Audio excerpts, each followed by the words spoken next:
Convert कर दिया गया। जब वो गोधरा से बॉडीज लेके गए थे अंतिम संस्कार के लिए, तब आपको लगा था कि ये there will be a blowback, मतलब कि कोई प्रतिक्रिया होगी? देखिए, उस वक्त किसी को सोचने की सुध बुध ही नहीं थी, इसलिए क्योंकि सबसे बड़ा प्रश्न ये था कि जो 59 लोग मारे गए हैं, इनके परिवार को उनका अंतिम संस्कार भी न करने देना। और कोई प्रोफेशनल इनपुट ऐसा नहीं था कि भाई इतनी बड़ी मात्रा में रिएक्शन आ जाएंगे। तो बॉडीज को परेड कर दिया गया था। परेड नहीं करा है, ये गलत प्रचार है। 16 सिविल अस्पताल में ले गया गया और बंद एम्बुलेंस में उनके परिवार वाले अपने घर पर ले गए। आप हॉस्पिटल में थे? मैं खुद हॉस्पिटल में था। क्या देखा आपने उस दिन? क्या देखना क्या था, जली हुई लाशें थी, दुख ही दुख था, आक्रांत था, रोज था। आप एमएलए थे, लेकिन आपकी कॉन्स्टिट्यूएंसी में ज़्यादा दंगे हुए नहीं कंपेयर टू बाकी जगहों में। अगर आप उस वक्त इंचार्ज होते, अगर आप होम मिनिस्टर होते, तो आप क्या करते अलग उस वक्त? देखिए, जो भी लोग थे उन्होंने अच्छा काम किया था, मगर घटना के कारण रोष इतने व्यापक मात्रा में था जिसकी भनक किसी को नहीं लगी थी, किसी को नहीं लगी थी, ना पुलिस को लगी थी, ना किसी को लगी थी, और बाद में किसी के हाथ में ही नहीं रहा। सर, और देखिए, इस बात पर अनेक अदालतों में, एक सुप्रीम कोर्ट के रिटायर्ड जज के कमीशन में सब जगह बहस हो चुकी है। ये मोदी जी को कोई पहली क्लीन चिट नहीं है, नानावटी कमीशन ने भी क्लीन चिट दी है, फिर भी एसआईटी बनाई गई। और मोदी जी एसआईटी के सामने कोई नाटक करते हुए नहीं गए थे कि भी मेरे समर्थन में आ जाओ, गांव गांव से आओ, नहीं आते तो फिर एमएलए को बुला लो, एमपी को बुला लो, एक्स एमपी को बुला लो और धरना करो। पर क्यों नहीं गई बीजेपी? क्यों नहीं गई अब सपोर्ट? हम मानते थे कि हमने न्याय में सहयोग करना चाहिए, न्यायिक प्रक्रिया में सहयोग करना चाहिए। सुप्रीम कोर्ट का ऑर्डर है, एक एसआईटी काम कर रही है। एसआईटी अगर चाहती है मुख्यमंत्री जी को कुछ सवाल पूछना, तो मुख्यमंत्री स्वयं कहते हैं कि मैं कोऑपरेट करने के लिए तैयार हूं। किस चीज का आंदोलन करना है? आंदोलन किस चीज का करना है? ये न्यायिक प्रक्रिया है। हमारे यहाँ कोई भी व्यक्ति न्याय की परिधि से बाहर नहीं है। नहीं, दैट आई एग्री, लेकिन आप खुद कह रहे हैं कि विक्टिमाइजेशन हो रही थी। मतलब आपको आपके खिलाफ जो चल रहा था उस टाइम, मीडिया ट्रायल या एनजीओ, उसके खिलाफ आंदोलन, क्या वो जस्टिफाइड नहीं था? देखिए, ट्रायल के खिलाफ, कोई भी न्यायिक प्रक्रिया के खिलाफ आंदोलन जस्टिफाइड नहीं होता है, क्योंकि हमारा व्यू था वो व्यू सही तभी माना जाएगा जब न्याय की अदालत उस पर थप्पा मारी। मुझे जेल में डाल दिया तो मैं तो कहता ही था मैं निर्दोष था, परंतु जब न्याय की अदालत ने कहा कि मुझ पर गलत केस किया गया, मुझे फंसाने के लिए पॉलिटिकली मोटिवेटेड साजिश थी सीबीआई की, तब इस पर थप्पा लगता है। मेरे कहने से कुछ नहीं होता। उस वक्त लगा आपको कि पार्टी आपके साथ नहीं है? जरा भी नहीं लगा, पार्टी मेरे साथ ही थी। और आपको उस वक्त लगा कि ये पॉलिटिकल वेंडेटा है कि आपको जेल में डाल दिया? मैं तो भाग्य मानता हूं। क्यों? मैं भाग्य में मानता हूं, और मेरा तो जिन्होंने भी किया भला ही किया है। तो ये आप समझते हैं कि आपकी भलाई में हुआ? कैसे? नहीं, जो हुआ भले के लिए हुआ, बाद में परिणाम अच्छे आए। आपको क्या लगा उस वक्त जब आप जेल में थे? तो कुछ नहीं लगता था, मैं लड़ाई लड़ने का निर्णय आपको पता था कि आप बाहर निर्दोष निकल? जी, आज के इंटरव्यू का विषय मेरा केस नहीं है। आज के इंटरव्यू का विषय एक इतने बड़े पोटेंशियल लीडर पर, एक राज्य के मुख्यमंत्री पर। आप दोनों साथ थे सर, इसलिए मैं पूछ रही हूँ। 20 साल से आप दोनों एक साथ हैं, गुजरात से लेकर यहाँ तक, दिल्ली तक आना। आप दोनों लोग मोदी जी के साथ है 25-25 साल से, 40-40 साल से। इस केस में केस में नहीं, भारतीय जनता पार्टी के कार्यकर्ता है नाते।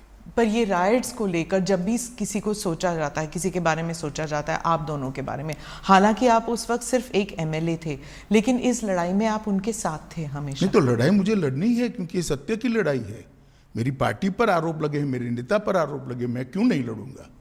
पर ऑपोजिशन हमेशा कहती है कि दंगे आप करने देते हैं, जब तक लोग डेथ टोल नहीं हो जाता तब तक आप दंगे करने देते, क्योंकि इससे पॉलिटिकल फायदा होता है, पोलराइजेशन। बहन, आप भी वही कर रही हो जो 2003 में मीडिया ने किया था।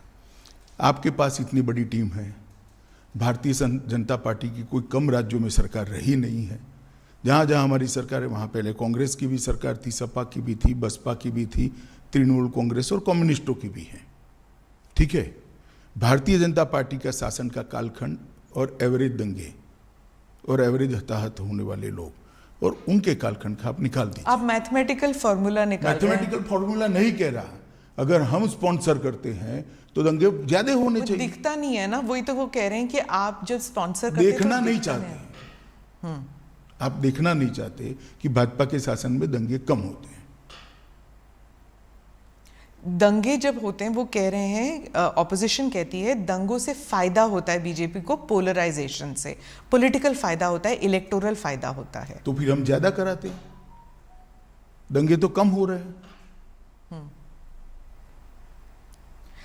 मैं गुजरात पे वापस आती हूँ क्योंकि आप गुजरात स्पेसिफिक इंटरव्यू आपने कहा कि आप और किसी चीज़ पर बात नहीं करना चाहते, सिर्फ गुजरात पर बात करना चाहते हैं। आप मुझे बताइए कि अब आप 20 साल अगर आपको रिवर्स पे देखना पड़े तो क्या मोदी जी कर सकते थे जो उन्होंने नहीं किया? ऐसा है, सब कुछ किया है, मैं तो बहुत नजदीक से देख रहा था। इतने डिटेल में शायद ही किसी मुख्यमंत्री ने काम किया था। एक थाने की स्ट्रेंथ 100 पुलिस की होती है, 150 पुलिस की होती है, एडिशनल फोर्स लो तो 400 पुलिस की होगी और 2 लाख लोगों का जमघट है। क्या कर सकते हैं आप? इसको कंट्रोल करते करते समय लगता है। टीयर गैस, लाठीचार्ज, ये सब हुआ है, फायरिंग हुआ है, 900 लोग फायरिंग में मारे गए। तीसरे दिन नहीं, दूसरे दिन भी हुआ है, पहले दिन तो सवाल ही नहीं था, घटना थी। दूसरे दिन भी फायरिंग हुआ है, तीसरे दिन भी हुआ है। परंतु सरकार को भी व्यवस्थाएं करने में और जो स्केल बन गया, वो स्केल को पहुंचने में थोड़ा समय लगता है। और मैं आपको बताना चाहता हूं कि मुझे पूरा मालूम है, इस वक्त गिल साहब भी हमारे यहाँ आए थे हमारी मदद में, मोदी जी की सरकार की मदद में। गिल साहब भी आए थे। गिल साहब के साथ मैंने भी डिनर करा है। उन्होंने कहा इससे ज्यादा प्रॉम्प्ट एक्शन मेरे जीवन में मैंने नहीं देखा है। और उन्होंने पंजाब एक्शन देखा हुआ था। हाँ, कि इससे ज्यादा न्यूट्रल और प्रॉम्प्ट, 2 शब्द प्रयोग थे, न्यूट्रल और प्रॉम्प्ट एक्शन मैंने मेरे जीवन में पुलिस की करियर में नहीं देखा है। फिर भी आरोप लगाए, गिल पर ही लगा दिए आरोप। अब जो पिटिशनर्स हैं वो कह रहे हैं उन्हें न्याय नहीं मिला सुप्रीम कोर्ट के, जाकिया जाफरी, क्या उन्हें न्याय मिला है? आपको क्या लगता है? मैं निश्चित रूप से मानता हूं एक ही जजमेंट सेशन कोर्ट में आया, इसके खिलाफ आपने हाई कोर्ट में अपील की, हाई कोर्ट ने कड़ाई से, सेशन कोर्ट से ज़्यादा कड़ाई से कहा, इसके खिलाफ आपने सुप्रीम कोर्ट में अपील करी, सुप्रीम कोर्ट ने इससे भी कड़ाई से करा, फिर भी आप स्वीकार नहीं करते हो तो क्या कर सकते हैं? और दूसरा, डेट जिसने ली है, इसका रिकॉर्ड न्याय की अदालतों में पड़ा हुआ है, देख लेना चाहिए जिसको भी इंटरेस्ट है उसने। हर बार एनजीओ ने डेट ली है, लंबा खींचना, इश्यू को पेंडिंग रखना। क्यों? क्योंकि मोदी जी पर आरोप लगता रहे। तो जस्टिस वो नहीं चाहते थे